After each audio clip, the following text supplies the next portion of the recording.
समीचीन विकल्पों का सम्यक समाधान। सुनिए परम पूज्य श्रमण श्री सुप्रभ सागर जी महाराज के मुखारबिंद से YouTube चैनल सुप्रभ उवाच पर शुभाशीष परम पूज्य श्रमणाचार्य 108 श्री विशुद्ध सागर जी महाराज। सानिध्य श्रमण सुप्रभ सागर जी महाराज, श्रमण प्रणत सागर जी महाराज।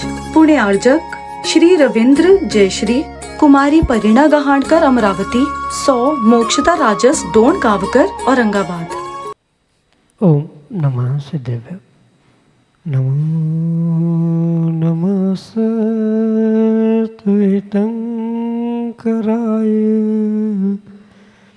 वीराय भव्यां भुजभास्कराय अनंतलोकाय सुरार्चिताय देवादिदेवाय नमो जिनाय देवादिदेवाय नमो जिनाय।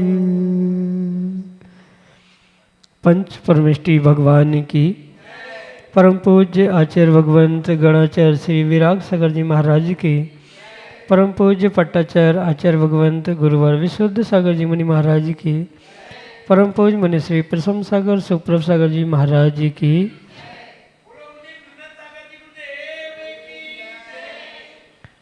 समीचीन विकल्पों का सम्यक समाधान। सम्यक ज्ञान की वह अनूठी विधा जिसके माध्यम से हम सभी अपने मन में उठते उन अनेक समीचीन विकल्पों का सम्यक रूप से समाधान प्राप्त करते हैं, जो सम्यक समाधान निश्चित ही हमारे कल्याण का पथ प्रशस्त कराने वाला होता है। क्योंकि जहाँ विकल्प है वहाँ संसार है और उस संसार से मुक्ति का एकमात्र उपाय समीचीन विकल्पों का सम्यक समाधान, जो कि परम पूज्य आचार्य भगवंत गुरुवर विशुद्ध सागर जी महाराज के मंगल सभा शिष्य उन्हीं श्री सुप्रभ सागर जी महाराज द्वारा आपको प्रदान किया जाता है। तो आप भी पुरुषार्थ करें और अपने मन के विकल्प को समीचीनता के साथ प्रेषित होकर करते हुए उसका सम्यक समाधान प्राप्त करें। प्रारंभ करते हैं आज का सम्यक समाधान। और आज के पहले विकल्प के लिए दुर्ग छत्तीसगढ़ से रानी जैन महाराज के चरणों में बारंबार नमोस्तु निवेदित करते हुए अपना समीचीन प्रश्न रखें कि महाराज जी भाव 4 होते हैं, 3 भाव तो अच्छे हो जाते हैं लेकिन माध्यस्थ भाव धारण करने में बहुत कठिन है, तो हम उसे कैसे धारण करें। कृपया हमारे समीचीन विकल्प का सम्यक समाधान करते हुए मार्गदर्शन करने की कृपा करें। नमोस्तु महाराज जी, नमोस्तु। ओम नमः सिद्धम। परम पूज्य आचार्य भगवान गुरुवर विशुद्ध सागर जी महाराज की, परम पूज्य श्रमण मुनि प्रसम सागर जी महाराज की,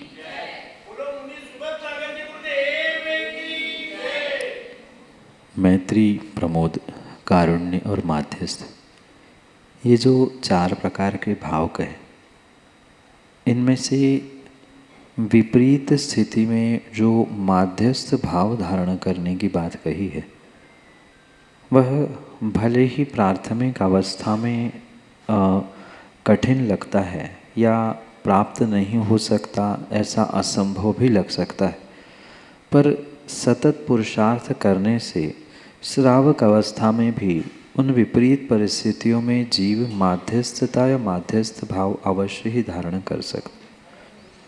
कहने का तात्पर्य ये है, जो कठिन प्रतीत होता है या इम्पॉसिबल लगता है, उसके प्रति भी अगर सतर्कता से जीव पुरुषार्थ करता है, मेहनत करता है, तो उसका भी रिजल्ट उसको बिल्कुल पॉजिटिव मिल सकता है। जैसे विपरीतता आने पर अपने आप को संभालने रूप, सभी विपरीत परिस्थितियों में समता परिणाम धारण करने रूप जो पुरुषार्थ है, उसे ही आचार्य भगवंतों ने माध्यस्थ भाव कहा है। जैसे कोई मध्य में रहने वाली स्थिति होती है, ऐसी ही माध्यस्थ भाव की स्थिति है, न राग में, न द्वेष, न में अच्छे में, न बुरे में। ये जो परिणति होती है उसे ही माध्यस्थ कहा जाता है। और ये परीक्षा जीव के इस माध्यस्थ भाव की तभी होती है जब विपरीतता आती है, जब सब कुछ अनुकूल है, तो उन अनुकूल परिस्थिति में माध्यस्थ होने की आवश्यकता ही नहीं है। उस समय तब मैत्री, प्रमोद, कारुण्य इन भावों को प्राप्त किया जाता है। पर जब विपरीतता होती है तभी ना राग में ना द्वेष में, ना उससे बदला लेने के भाव रखना, ना उसके प्रति कोई द्वेष रखना या उसके प्रति किसी प्रकार से अच्छा होने पर राग करना, ये जो स्थिति है ये माध्यस्थ स्थिति है। कठिन अवश्य है पर इम्पॉसिबल या अशक्य नहीं है। सतत अभ्यास करने से धीरे धीरे इसमें सुधार हो सकता है।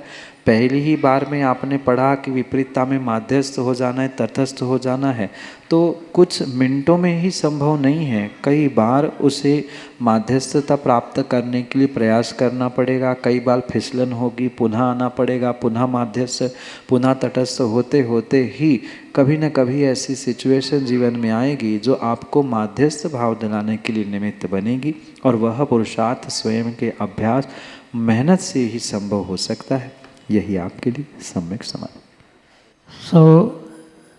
शिला विजय उदापुरकर, नागपुर महाराष्ट्र से महाराज जी के चरणों में बारंबार नमोस्तु करते हुए अपना प्रश्न करें कि महाराज जी, सत्कर्म करने की तीव्र इच्छा होती है पर कभी कभी पुरुषार्थ कम पड़ जाता है, तो वह पुरुषार्थ बढ़ाने के लिए हमें क्या करना चाहिए?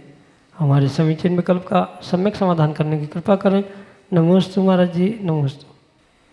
सत्कार्य, धर्म कार्य करने के लिए जो अंतरंग में भावना उत्पन्न हो रही है, इच्छा उत्पन्न हो रही है, और वह इच्छा भावना अगर क्रियान्वित नहीं हो पा रही है, मतलब वैसा पुरुषार्थ जीव नहीं कर पा रहा है, इसका मतलब यही है वह सत्कर्म की या धर्म कर्म की भावना, इच्छा अभी उतनी तीव्रता से नहीं हो रही है जितनी तीव्रता से पानी में डूबने वाला व्यक्ति किसी श्वास या सतह पर आने का प्रयास करता है। ऐसी भावना जैसे उस पानी में डूबने वाले व्यक्ति की होती है कि कुछ ना कुछ पुरुषार्थ करके मैं पानी की सतह पे पहुंच के श्वास ले लूँ, इतनी तीव्र भावना, इतनी तीव्र इच्छा कभी भी जीव को आज तक सत्कार्य करने की नहीं हुई। अगर हुई होती तो पक्का है वह एन केन प्रकार से हाथ पैर मारते हुए जैसे पानी की सतह पर जीव पहुंचता है, व्यक्ति पहुंचता है,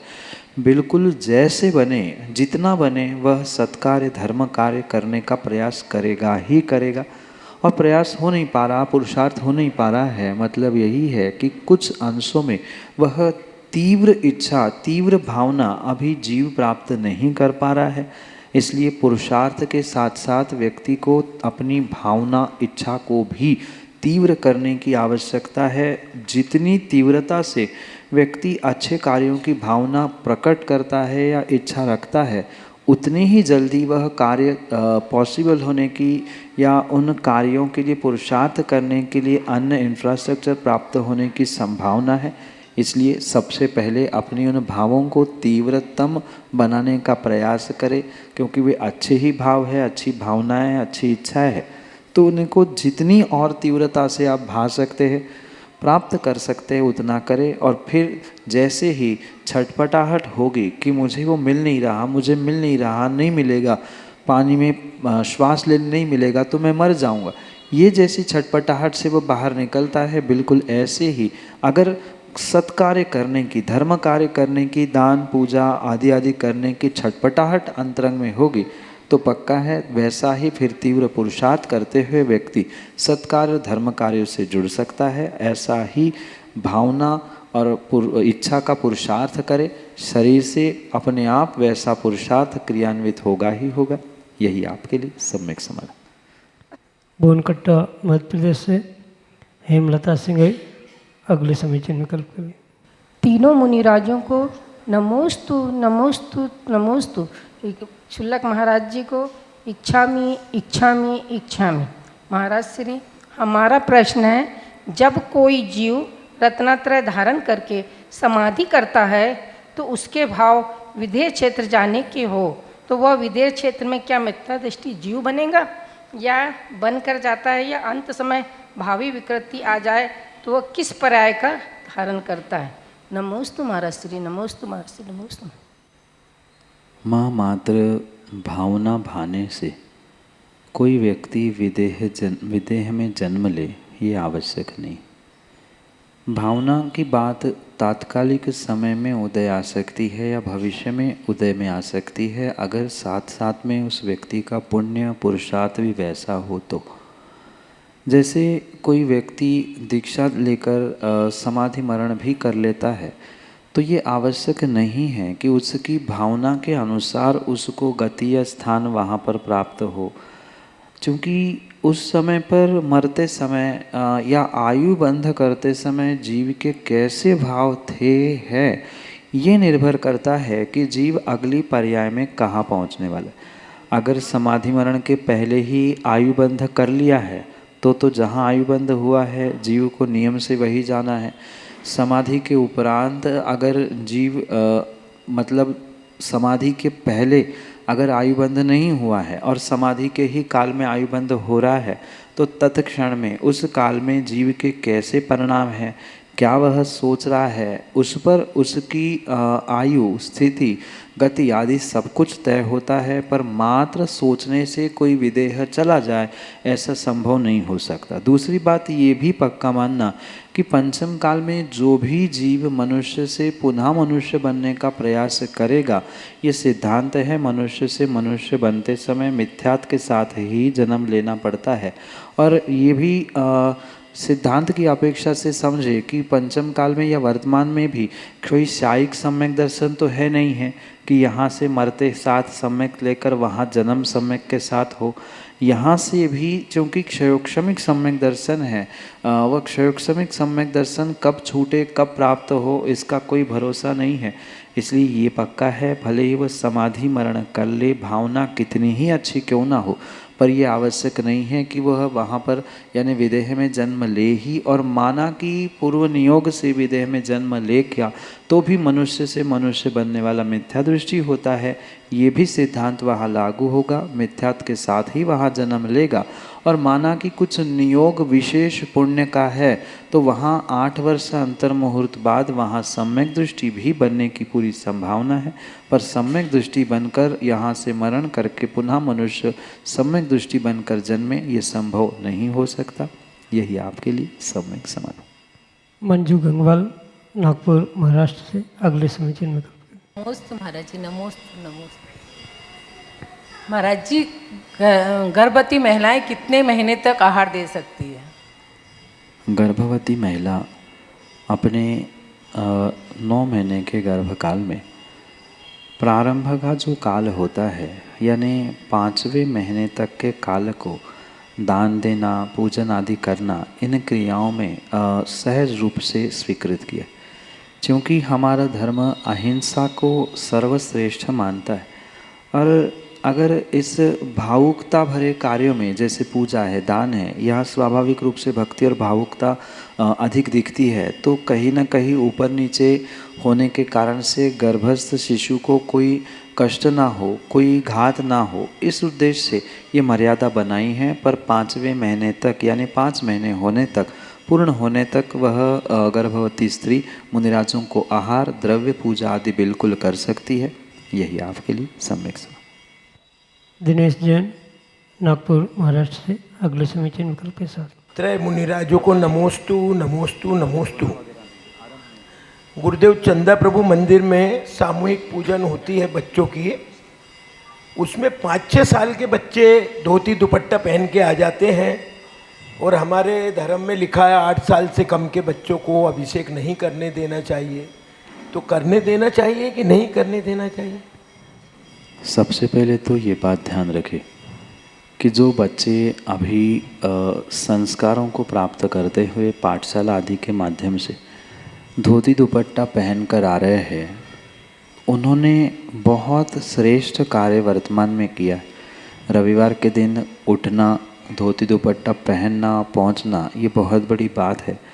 और उनको अगर डायरेक्ट मना कर दिया जाए कि भाई हटो, तुम्हारी योग्यता नहीं है, तुम कुछ नहीं करना, तुम अभिषेक नहीं कर सकते, तुम ये नहीं कर सकते, तो शायद वे धर्म से भी बिल्कुल टूट जा सकते। तो उनको इन क्रियाओं से जोड़ने के लिए कुछ नए तरीके से पुरुषार्थ किया जा सकता है, उन्हें प्रेम से समझाया जा सकता है कि बेटा तुमने बहुत अच्छा काम किया, पर एक काम करते हैं, मैं अभिषेक कर रहा हूँ, तुम हाथ लगा लेना। हाथ लगाते हुए उनको मना कर दिया तो उनको ये संतुष्टि कम से कम होगी कि चलो हाथ तो लगाने मिल गया, कुछ दिन बाद तुमसे भी करा लेंगे, अभी तुम सीख लो एक आध साल।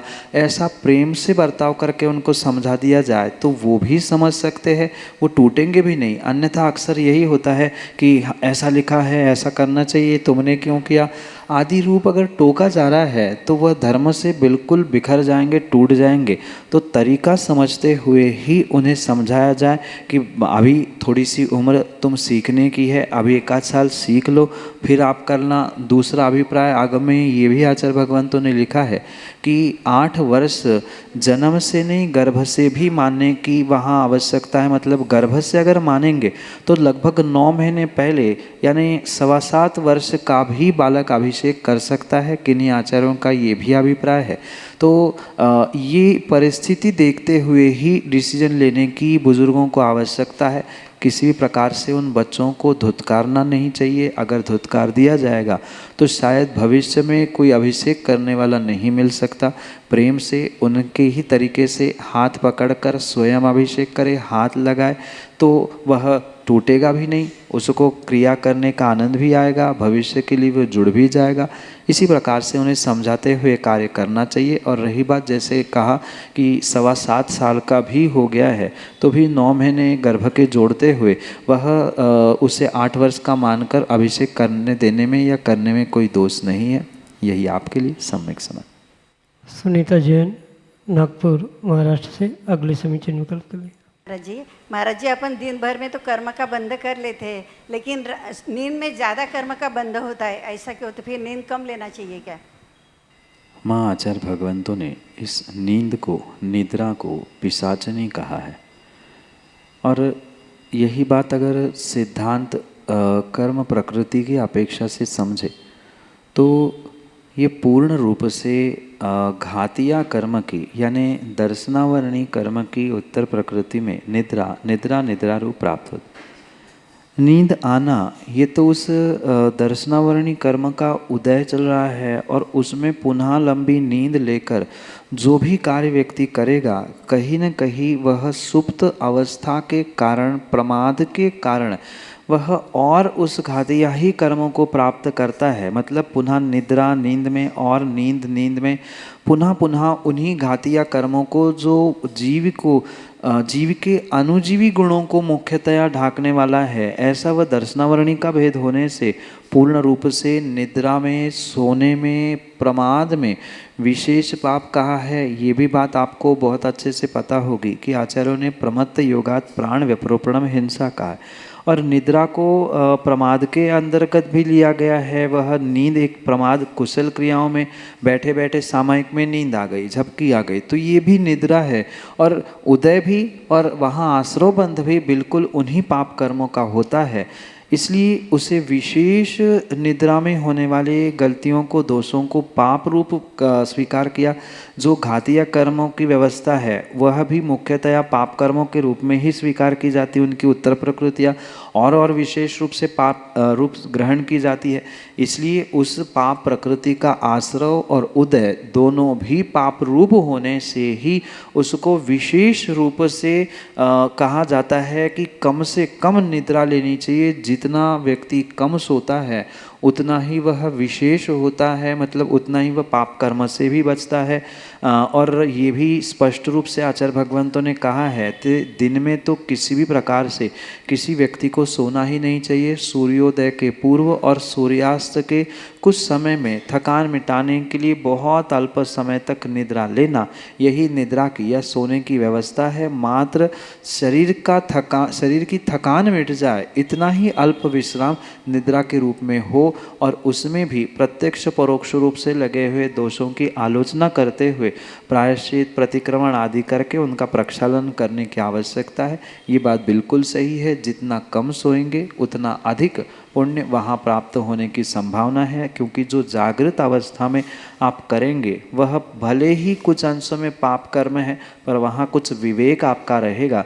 निद्रा में, सोने में, नींद में कोई प्रकार का विवेक वहाँ रहता ही नहीं। सुप्त अवस्था में वह पुनः पुनः तीव्र तीव्र पाप बंध का कारण बन सकता है।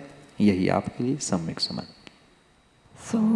रश्मि देवल से, नागपुर महाराष्ट्र से अगले समीचीन विकल्प के लिए। राजों के चरणों में अनंतों बार नमोस्तु नमोस्तु नमोस्तु। शुल्लक जी के चरणों में इच्छामि इच्छामि इच्छामि। गुरुदेव, नमोकार महामंत्र से 84 लाख मंत्रों की उत्पत्ति हुई है, तो हम जलाभिषेक जो आदि भगवान श्री जिनेंद्र की अभिषेक आदि क्रिया करते हैं, तो उस शुद्धि की क्रिया में और स्थापना, चतुष्कोण स्थापना आदि जो स्थापना क्रिया होती है, तो उसमें हम नमोकार मंत्र बोल के उसका शुद्धि और स्थापना कर सकते हैं। नमो सूर्य। माँ जनरल फिजिशियन और स्पेशलिस्ट, इनमें जैसा अंतर है उसी प्रकार से इनमें भी कथनचित अंतर समझने की आवश्यकता। ये सत्य है, 84 लाख मंत्रों का जनक कह दो या उनमें भी महान नमोकार मंत्र कहा है, बिल्कुल सत्य। पर इसका मतलब ये नहीं है कि हम नमोकार मंत्र पढ़ते हुए ही सब कार्य करें। अगर ऐसा होता ही होता तो फिर आचार्य भगवंतों को, मुनि भगवंतों को इतने सारे मंत्र लिखने की आवश्यकता ही क्या होती। एक ही मंत्र से सब कुछ काम हो जाता। पर ऐसा उनकी उस मंत्र की महानता के लिए कहा है, पर सब मंत्रों का अपना अपना प्रभाव, अपना अपना कार्य और अपना अपना दायरा होने के कारण से अगर उन्हीं मंत्रों से वह कार्य किया जाए तो वह विशेष फलदायी होगा। पर इसका मतलब ये नहीं है कि आप नमोकार मंत्र पढ़ के कर नहीं सकते। बहुत सारे ऐसे लोग हैं जिनको मंत्र आते ही नहीं है, पता ही नहीं है कि क्या मंत्र होते हैं, कैसा किया जाता है। तो ऐसी कंडीशन, ऐसी स्थिति में आप नमोकार मंत्र के साथ भी क्रिया करो तो कोई पाप नहीं है, कोई दोष नहीं है। पर अगर आपको कुछ विशेष पुण्य प्राप्त करना है तो प्रत्येक का अपना अपना मंत्र लिखा है। जल शुद्धि का मंत्र अलग है, शरीर की शुद्धि का मंत्र अलग है, तिलक लगाने का मंत्र अलग है। तो उन मंत्रों से ही आप अपने उस पुण्य प्राप्ति में स्पेसिफिकेशन प्राप्त करें, विशेष कर्मों की निर्जरा को वहाँ पर प्राप्त करने का प्रयास करें। सामान्य रूप से नमोकार पढ़ना ही बहुत बड़ी बात है। एक नमोकार की माला उपवास का फल देने वाली कही जाती है, तो वो तो अपने आप में उसकी महानता है ही। पर जब हमें पता है, हमें मंत्र सहज उपलब्ध है, तो उनका ही प्रयोग करते हुए ये कार्य करें। अगर कोई नहीं कर पा रहा है तो कोई पाप नहीं है, कोई दोष नहीं है, वैसा भी करने में कोई गलती नहीं है। पर विशेष करने से विशेष रूप फल मिलता है, इसलिए प्रयास करें। अगर पढ़ सकते हैं, अवेलेबिलिटी है, समय है, सब कुछ है, तो जैसा लिखा है वैसा ही विधि पूर्वक करने से विशेष फलदान प्राप्त हो सकता है। यही आपके लिए सम्यक समाधान। समीचीन विकल्पों का सम्यक समाधान सुनिए परम पूज्य श्रमण श्री सुप्रभ सागर जी महाराज के मुखारविंद से। YouTube चैनल सुप्रभ उवाच पर शुभाशीष परम पूज्य श्रमणाचार्य 108 श्री विशुद्ध सागर जी महाराज। सानिध्य श्रमण सुप्रभ सागर जी महाराज, श्रमण प्रणत सागर जी महाराज। पुणे आर्जक श्री रविंद्र जयश्री, कुमारी परिणा गहाणकर अमरावती, 100 मोक्षता राजस डोन गावकर औरंगाबाद।